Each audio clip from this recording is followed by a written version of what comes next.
Botafogo, mas vai participar da nossa discussão em relação a esse jogo que acontece pela Copa do Brasil. Está aí na tela já, então. Portanto, números de aproveitamento em relação a finalizações, gols. 9 gols o Botafogo em 106 finalizações, 1 gol, portanto, para cada 11,7 finalizações. O Vasco da Gama conseguiu 15 gols com 89 finalizações, 1 gol, portanto, a cada 5,9 finalizações. O Botafogo, então, aproveita 40% das chances reais, enquanto o Vasco aproveita 80% das chances reais, Rafa. Por isso que o torcedor fica um tanto chateado, assim, quando eu falo que eu acho que a pontuação do Vasco ela é excepcional porque é o desempenho. Porque o Vasco tem sido uma equipe que foge, em qualquer comparação que a gente faça nesse sentido, foge muito da média. Tanto nessa porcentagem de chances criadas e convertidas, que é impressionante quando bate 80%, e também pela questão de quantas finalizações precisa para fazer um gol, que também está muito abaixo da média do campeonato. Então, o Vasco é um time cirúrgico. Acho que passa muito pelo nome do Cano, né? A gente tem falado muito dele. Com certeza. É impressionante como, com pouquíssimos toques na bola, ele é muito representativo e domina a grande área. A questão da finalização, de pé direito, pé esquerdo, de cabeça, não importa. Se posiciona muito bem, geralmente fugindo da marcação adversária, encontrando os espaços dentro da área. E muito desses números, acima da média, passam por ele. Não estou dizendo que ele vai voltar à média, vai cair de rendimento, nada disso. Mas eu vejo como tendência uma impossibilidade de sustentar 80% de aproveitamento em chances reais criadas no Campeonato Brasileiro. Então, por isso eu tenho falado que eu acho que o rendimento ainda está abaixo da pontuação. E esse é o melhor dos mundos para quem inicia um trabalho, ainda mais num ano como esse. Você pontua bem e traz tranquilidade para evoluir o trabalho. Então, acho que esse é o status atual do time do Vasco. Venceu no fim de semana é mais uma prova. Venceu um jogo aonde chegou a ser inferior em boa parte da partida contra o Botafogo. Finalizou muito menos, mas finalizou muito melhor, o que a gente viu aqui nos números, né? Exatamente. Portanto, o Botafogo com 40% de aproveitamento das chances reais de gol e o Vasco 80%. Esse número chama muita atenção e com certeza o Cano... O Cano aí. No Brasileirão. Isso é bem importante a gente frisar realmente. Agora, eu escutar aqui também o Ricardinho em relação a isso...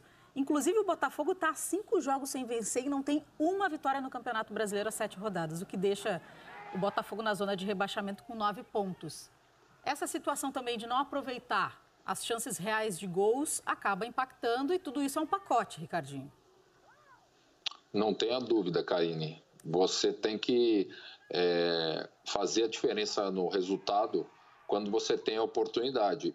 Não acho que o Botafogo esteja jogando tão mal. Pelo menos os jogos que eu vi do Botafogo, esse último, que foi um bom jogo, aliás, contra o Vasco, o Botafogo não jogou mal. Ele teve um desequilíbrio no segundo tempo, onde ele era melhor que o Vasco, no meu entendimento, mas o Vasco tem hoje 2 jogadores, e aí o Benítez e o Cano, que estão desequilibrando. O Benítez colocou o Cano, o jogo estava empatado, o Botafogo tinha tido 1 ou 2 chances, o Benítez colocou o Cano na cara do gol, e o Cano, no momento que fez o 2-1, logo em seguida tomou o terceiro, o Botafogo, né? Numa batida do Igor do Catatal. Depois o Botafogo teve uma estabilidade, mas se recuperou, fez o segundo gol, e aí entra, eu acho que o fator de você ter a chance e não converter, né? O Pedro Raul teve a chance, o Babi teve a chance e desperdiçou no finalzinho do jogo, que era o gol de empate do Botafogo. Então, fiz o jogo do Botafogo contra o Corinthians, o Botafogo jogou melhor que o Corinthians lá na Arena, não conseguiu vencer o jogo, mas merecia ter vencido aquele jogo. O Botafogo levou muitos gols nas últimas rodadas no final do jogo, isso não está sendo cobrada por vitórias a tantas rodadas. Sabe o que eu fiquei pensando aqui, Rafa? Imagina se Cano jogasse na época de Ricardinho dentro de campo. O que vocês não iam aprontar, hein, Ricardinho? Ia fazer gol toda hora. Mas você sabe que o Cano está num momento realmente especial da carreira dele, né? Ele tem se posicionado muito bem dentro da área, ele tem uma qualidade na execução, né, da finalização, isso é importante, ele está confiante, né? O atacante, quando é municiado, e acho que o parceiro dele, nesse caso o Benítez, também está no momento mágico, né? Então, o que acontece?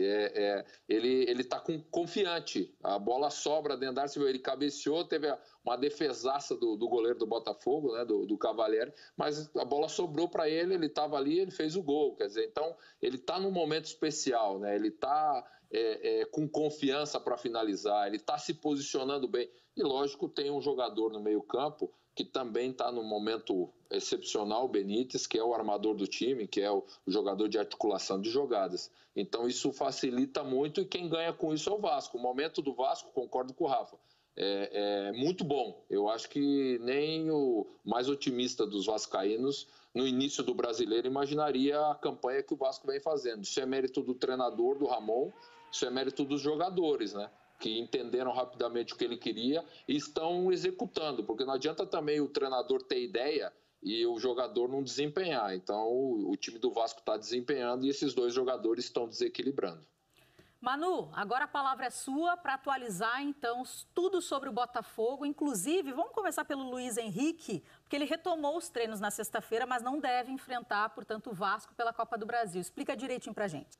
Karine, a gente está falando desses números do ataque do Botafogo, né? E o Paulo Autuori tem sofrido problemas com suspensões, lesões, já nesse início de campeonato brasileiro. O Luiz Henrique ficou fora das últimas 3 partidas pelo Brasileirão, já havia desfalcado o time também contra o Internacional e agora, pela Copa do Brasil, não deve enfrentar o Vasco na próxima quinta-feira. Ele voltou a sentir dores, né? Mas já está na fase final do tratamento, porém o Paulo Autuori não quer utilizar o jogador se ele não estiver 100%. E, por enquanto, ele ainda não está 100%. Digamos que o Luiz Henrique está ali em 90% da sua capacidade física, e tem sido uma política do Autuori não forçar os jogadores, até pelo elenco curto que o Botafogo tem nessa temporada. Ele será reavaliado antes da partida, mas a tendência é que Luiz Henrique não seja a opção, e ele que é um dos jogadores decisivos, uma das promessas do Botafogo ali no ataque, tem feito falta, fez falta nas últimas partidas. E para piorar a notícia, além do Luiz Henrique, Pedro Raul também não deve ser opção para Paulo Autuori. Hoje ele voltou a sentir dores na coxa, tinha ficado fora de 2 partidas recentemente, voltou contra o Vasco, entrou no segundo tempo, mas sentiu dores novamente, já começou o tratamento e será reavaliado também antes desse clássico para ver se terá condições de jogo. 2 problemas no ataque para essa partida contra o Vasco. O Paulo Autuori já vai ter que quebrar a cabeça, mas pelo menos terá Calu 100% à disposição. Verdade. Muito obrigada, então, pelas informações, Manu. Até a próxima. Você sabe que a casa é sua aqui. Quando tiver informação, é só ligar, mandar o zap, que tá tudo certo. Beijo. Pode deixar. Beijo para vocês. Bom programa. Tchau, tchau. Agora a gente faz o primeiro intervalo do Troca de... Cara, desde a última vez que você me viu, eu continuo recebendo comissões aqui no meu celular todos os dias, o dia inteiro. Dá uma olhada aqui. Você também podia estar recebendo essas comissões. Quer aprender como que eu faço? Clique no link na descrição desse vídeo que eu vou te ensinar.